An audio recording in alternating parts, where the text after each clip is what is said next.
Alrighty guys, post 4th of July vlog number 4. We are no longer sweating like a politician on Epstein's Island. It is a delightful 70-something degrees outside. What we're going to be working on today is this. Now I had a video recording yesterday, but I didn't realize my phone was on 5% battery.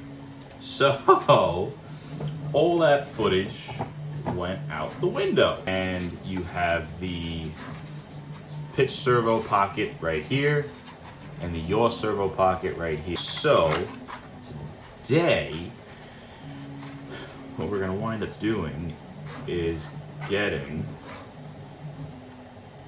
this installed and working properly. Yeah, right now it's spinning backwards. No bueno.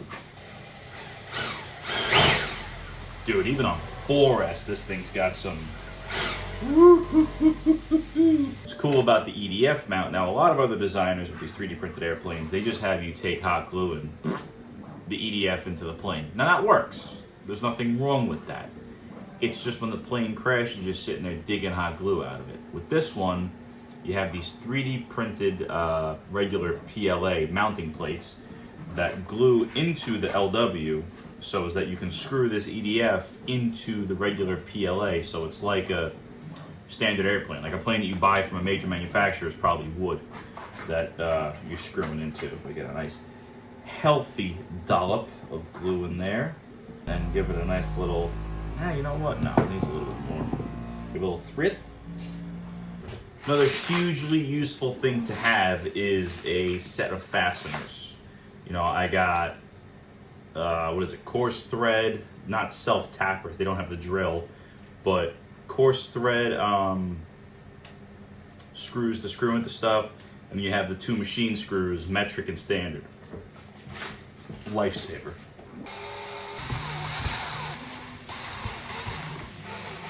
So now we have our EDF unit fully installed into the plane. Usually, again, you're hot gluing this EDF in, and you're hot gluing this bottom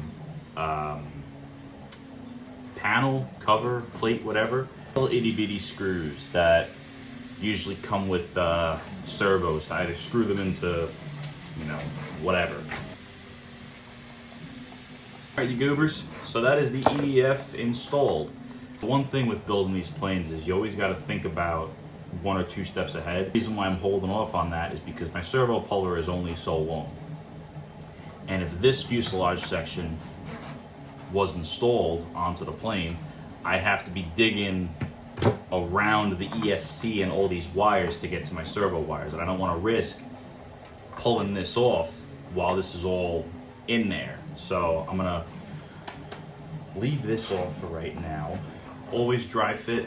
Probably say it at least once in every video, always dry fit, because you want to make sure that any problems that you have are resolved before this thing's covered in glue. It's so narrow because, like, it's, I mean, you think about it, right? That's the diameter of the EDF right there. The fuselage is it's not really much wider than the actual EDF. So this thing's definitely going to be very astrodynamic and just give a good old Long Island smear of glue. Lined up. All right.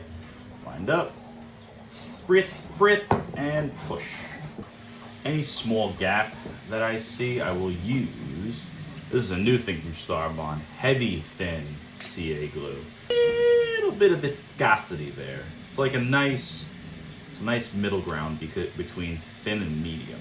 This airplane is quick release in the sense of the wings aren't glued to the plane. You don't got to sit there and mess around with wires. There's going to be this quick release system. So this is the fuselage part that then meets to the sections of the wing, and it's just 4 screws and you're done. Servo connectors go into these quick connect plugs, these quick connect plugs. So it's just 3 servos plugged in one shot, done, bing, bang, boom, Bob's your Uncle Fanny's your Annie. I can count 6. So that's 6 sections of the fuselage. So we're gonna have 7, 8, and 9 separate until we have, yeah, I'm gonna do the whole tail section separate also. So that's a big thing too. Because through that channel, we gotta run 5 servo wires along with this. So imagine having to fish 5 servo wires through that versus just having them spitting right out there, and then you line it up and then you do that. Both of our servos are zeroed out, right? Elevator, there's rudder. And with that, guys, we got the EDF installed today, and we got the thrust vector nozzle functioning today. So we have yaw, and we have pitch. So from this end, so you can see the panel here and the panel here where the servos are. So from this end, you can get a better view of the yaw servo working and the pitch servo working. So this thing's definitely gonna scoot. As always, love, peace, chicken grease.